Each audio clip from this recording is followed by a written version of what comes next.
దేవునికి స్తోత్రం కలుగునుగాక. హల్లెలూయా. తుఫానులు చెలరేగిన, పెనుగాలులెన్నో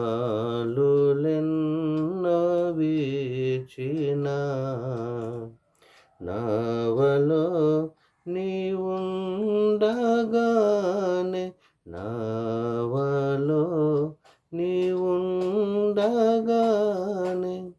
జడియక సాగెదా నీ సేవలో, అలలపైన నడచిన నా యేసు నాతో ఉన్నాడు. జీవితం అనే నావలో అనేకమైనటువంటి తుఫాను గల పరిస్థితులు మనకు ఎదురవుతాయండి. వాటన్నిటి నుంచి కూడా దేవుడే మనల్ని తప్పించి కాపాడగల సమర్థుడు. దేవునికి స్తోత్రం కలుగును గాక.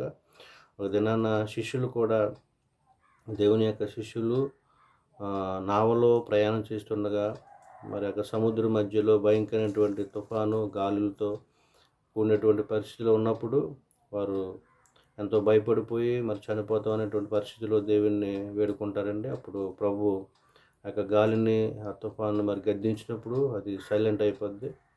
మరి అటువంటి అనేకమైనటువంటి కార్యములు ప్రజల కొరకు ఆయన చేస్తున్నాడండి.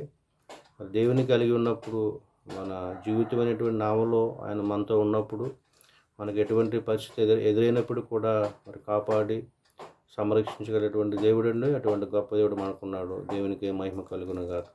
ఆమేన్. Thank you.